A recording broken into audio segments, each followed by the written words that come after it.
देखो, कुछ चीज़ें जो मुझे लगता है ना आपकी डेस्टिनी में होती हैं, आपकी किस्मत में होती हैं। मेरी बड़ी सिस्टर ने लव मैरिज की थी और 2001 नहीं 3 की घटना है ये, 3 की। उस ज़माने में मतलब 20 साल पहले तो उन चीज़ों को पॉजिटिव नहीं लिया जाता था। तो मेरे दिमाग में ये था कि भाई मैं किसी भी कंडीशन पे अपने पेरेंट्स के अकॉर्डिंग अरेंज मैरिज ही करूँगी। और जो विक्रम वाली बात सर ने बताई ना, तो मेरी इमेज इस तरह की थी कि मैं थोड़ा स्ट्रिक्ट टाइप की लड़की हूँ। और मैं आपको बताऊँ, मैंने 12th क्लास में एक लड़के को पीटा भी था क्योंकि उस बेवकूफ़ गधा टाइप का लड़का था। और उस लड़के ने मुझे जो है ना 10 दिन की छुट्टियां पड़ती हैं केंद्रीय विद्यालय में, तो उसने उससे 10 दिन के लास्ट डे जब हम स्कूल गए, उसने कार्ड मुझे एक बच्चे के हाथ भिजवाया। तो मुझे ये था कि कौन गधा है ये, अब वो मुझे पता ही ना हो क्लास में कौन लड़का है। छुट्टियां मैंने कैसे काटी, मुझे लगता था बस अब मुझे आज मिल जाता मैं उसको आज पीटूं। जब मैं छुट्टियों के बाद पहले दिन स्कूल गई तो मैंने पहले मेरे साथ जो बैठी रीटा, उससे पूछा ये लड़का कौन है। तो उसने अरुण नाम था शायद उस लड़के का। उसने बताया, अब कहीं सुनेगा तो सोचेगा बबीता मेरे बारे में कहाँ कहाँ बोल रही है। तो उस लड़के ने, मैंने जाके 12th जैसे बड़ी क्लास हो जाती है ना लास्ट डेज से, अब सर्दियों के आसपास की बात थी, दिसंबर जनवरी की बात होगी क्योंकि दिसंबर में छुट्टियां पड़ती हैं। फिर मैंने जाके, क्लास पूरी भरी हुई थी, मैंने उसके उस पर कार्ड फेंक के उसको अच्छा धुना। अब जैसे कोई गलती में होता तो थोड़ा डरता भी है, वो लड़का बैठा तो मैंने थप्पड़ ही थप्पड़ उसके पीछे पीठ पे चांटे, जहाँ मतलब जैसे हुआ कि वो बेचारा उठा ही नहीं टेबल से। फिर हमारी क्लास में एक थोड़ा सेंसिबल सा लड़का था दीपक, वो आया और उसने कहा बबीता मैं इसकी तरफ से माफ़ी मांगता हूँ, गलती हो गई ये वो पूरे में फैल गई। फिर साइंस स्ट्रीम में, कॉमर्स में सब मुझे देखने आए कौन है बबीता त्यागी। तो मेरी इमेज थोड़ी इस तरह की थी कि मैं स्ट्रिक्ट लड़की हूँ और वो डाइट में भी कैरी ऑन रही। तो इसलिए विक्रम को विश्वास नहीं हुआ कि बबीता त्यागी इसके साथ बैठ के ऐसे चली जाएगी। 2 साल हम डाइट में थे। कितनी बार ऐसा होता था मैं लेट पहुंचती थी, हमारे यहाँ से साधन नहीं थे। और विक्रम एक अच्छा लड़का था, हम अच्छे दोस्त थे, ऐसा नहीं कि हम जानते, मेरा सीनियर था। और मेरी जो बेस्ट फ्रेंड थी उसके पिताजी के पास वो पढ़ता भी था।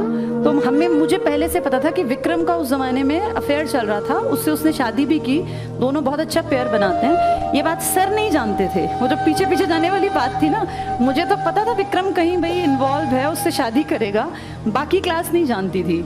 तो बताने का ये औचित्य है कि भाई आपकी जो पर्सनालिटी है ना, आपका जो कैरेक्टर है, जीवन साथी हर कोई अच्छे कैरेक्टर का ढूंढता है, कोई जीवन साथी को घटिया कैरेक्टर का नहीं। क्योंकि जीवन साथी का मतलब है आपकी अगली पीढ़ियां उससे प्रभावित होंगी। आप किसी कैरेक्टरलेस आदमी से शादी करते हैं, किसी कैरेक्टरलेस लड़की से शादी करते हैं, तो आपकी पीढ़ियां बर्बाद हो जाएंगी। लड़की को आगे तक की पीढ़ियां बढ़ानी होती हैं। तो मेरा पर्सनल ये मानना है कि कैरेक्टर पहली प्रायोरिटी पर रखना। शक्ल तो देखी जाती है, शक्ल सबकी ढलनी है, 50 के बाद कोई सुंदर नहीं रहेगा, झुर्रियां सबके चेहरे पे आएंगी, बाल सबके सफेद होंगे। तो पहली चीज जो चलेगी ना वो आपका चरित्र है। आपका चरित्र, आपकी काबिलियत, अगर ये 2 चीजें स्ट्रांग हैं तो फिर आप अच्छे जीवन साथी बन सकते हैं। और परिमल सर में दोनों चीजें ठीक ठाक सी थी, तो इसीलिए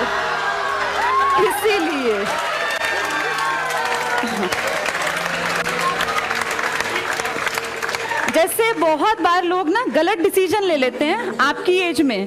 कितनी बार मैं देखती हूँ कि बच्चों ने गलती में शादी कर ली, फिर आगे बड़ा दुखी होना पड़ा। तो ये 2 चीजें पैरामीटर हैं, आपका चरित्र अच्छा होना चाहिए और आपकी काबिलियत जो आपने प्रूव करके दिखाई हो। वो ये नहीं कि काबिल आप है बस आप ही जानते हैं, ऐसा नहीं होना चाहिए। तो अपने आप को प्रूव करो, फिर ये सब चीजें बहुत अच्छी पॉजिटिव तभी चल पाएंगी। अच्छे रिश्ते पैसे की डिमांड करते हैं, ये कड़वी बात है लेकिन सच्ची बात है। आप अच्छे जीवन साथी तभी बन सकते हैं जब आप कमाते हो। बिना कमाते आप जब गांव में रहेंगे, आपके घर में बिजली नहीं है, टाइम पे गर्म पानी नहीं है, गीजर नहीं है, तो आप कितनी अच्छी लड़की चुन लेना, रोज आपको ताने मारेगी और फिर आप उससे फेडअप हो जाओगे। तो इसलिए अच्छा जीवन साथी जब चुनो तो ये भी ध्यान रखना कि वो इंडिपेंडेंट होना चाहिए, पैरों पे खड़ा हो, दोनों मिलके इतना कमाओ कि अपनी लाइफ को बेहतर बना सको। हम कोई अमीर घर में नहीं पैदा हुए, सर किसानों के परिवार से थे, मेरे फादर एक छोटी सी जॉब में थे। हाँ, बस इतना था कि हम दोनों ब्लेस्ड थे, हमें पढ़ने लिखने का माहौल मिल गया। लेकिन देखो, हम दोनों ने अपनी लाइफ को खुद एक सही डायरेक्शन दी। मैंने अपनी जिंदगी को 20 साल में इस काबिल बना लिया था कि मैं 4 लोगों को बैठा के खिला सकती थी, क्योंकि एक सैलरी पे आप एक परिवार पाल लेते हैं। परिमल सर ने भी बहुत यंग एज में जब पिताजी चल बसे तो सारा घर परिवार संभाला। कहने का ये मतलब है कि सिर्फ देख के कि मैम और सर ने ऐसे शादी कर रखी है, सक्सेसफुल आज कहाँ पहुंच गए, इस उसको मत देखना, ये देखना कि हमने वो डिसीजन लेने से पहले अपने आप को कहाँ तक पहुँचा लिया था। हम दोनों काबिल थे। मेरी जॉब 100% गारंटी मुझे पता था लगेगी, क्योंकि मैं पहले से इसके लिए बहुत पहले से मेहनत कर रही थी। ऐसे ही परिमल सर भी अचानक से सक्सेसफुल नहीं हुए। परिमल सर वहाँ पढ़ने आने से पहले एक सक्सेसफुल आदमी थे। तो जब दो सक्सेसफुल लोग मिलके आगे चलते हैं ना, तो वो जिंदगी को बहुत बेहतर बना पाते हैं। तो सिर्फ किसी को ऐसे देख के ही सोचना कि हम भी ऐसे बन जाएंगे, ऐसा पॉसिबल नहीं है। बहुत मेहनत करनी पड़ेगी। तुम्हें आज हम यहाँ खड़े हुए दिखते होंगे, बहुत लोगों को लगता होगा ऐसे ही हम भी आगे जाके बन सकते हैं, लेकिन हमने बहुत मेहनत की है। हम मेहनत करके कोई भी हम जैसा या हमसे बहुत बेहतर बन सकता है। और मेरी तो दिली इच्छा है कि तुम खूब पढ़ो, खूब लिखो, आगे बढ़ो और हमसे बेहतर बनो, तो हमें भी दिल से खुशी होगी। ऑल द बेस्ट मेरी तरफ से।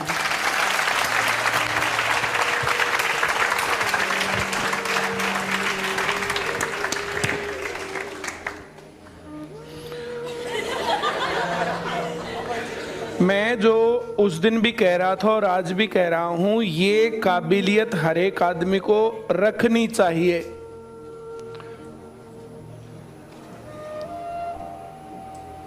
जब मैंने प्रपोज किया और जब मैडम ने हाँ की, तब उसके बाद वैसे तो मुझे लव मैरिज नहीं करनी थी, घर वालों की ही मर्जी से शादी करनी थी, लेकिन अब तो करनी ही पड़ेगी।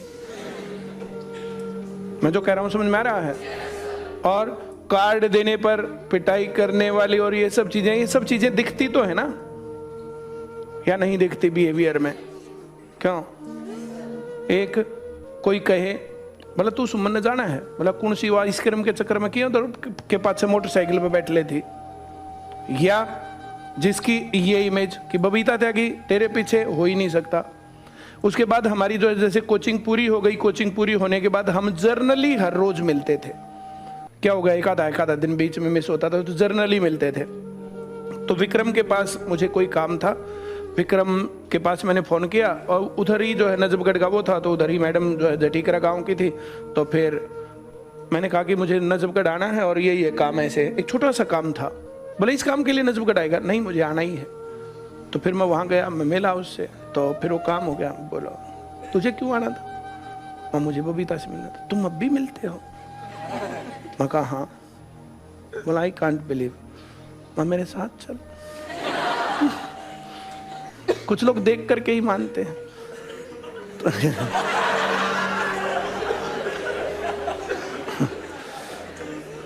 उस दिन मैडम जो है जैसे 3 दिन में हम मिले थे। 3 दिन में मैडम ने एक तो अपने बाल छोटे कर लिए, जैसे जो बड़े बाल थे तो छोटे कर लिए, गर्मियों का टाइम था, और बाल छोटे करके और 3-4 दिन तो खूब हलवा। मुंह जो है जैसे था ना तो पूरा गोल, तो मोटी हो गई। अब उधर से आई, अगर ये ना बोलती तो मैं सोचता कि उसकी बहन है। तो फिर आई और जैसे भाई अब जो मेरी पहचान में नहीं आ रही, ऐसा थोड़े कि इसकी में नहीं आ रही, मैं तो आ ही रहा था। तो आकर के बाइक पर बैठे और हम चल पड़े, और विक्रम वहीं तो थोड़ा सा पीछे था। फिर उसने अपना कैमरा, उस टाइम पर कैमरे के फ़ोन नहीं चले थे, तभी इंटरनेट और ये सब चीज़ें नहीं थी, पर कैमरे के फ़ोन आने लगे थे। तो उसने फिर कैमरे से हमारी वीडियो बनाई। मैं क्या करेगा, बोला अपने सभी फ्रेंड्स को दिखाऊंगा कि बबीता का अफेयर चल रहा। मैं दिखा दिए। फिर पता नहीं उसने दिखाया कि नहीं दिखाया। अब वो बहुत मेरे फ्रेंड सर्कल में नहीं था, बहुत ज़्यादा बातचीत नहीं होती थी। अब भी मिलते रहते हैं एक आधी बार, बीच में कई बार जो है, तो ये सब चीज़ें चलती। तो डिसीजन कैसे लेना चाहिए और आप लोगों को हाँ ही मिले, उसके लिए आपकी लायकियत क्या होनी चाहिए, हाँ या ना? और ये हम लोगों ने बहुत जल्दी डिसाइड किया, बहुत जल्दी डिसाइड करके ये सब चीज़ें हुई। वो जिंदगी का तजुर्बा था तब मेरे पास।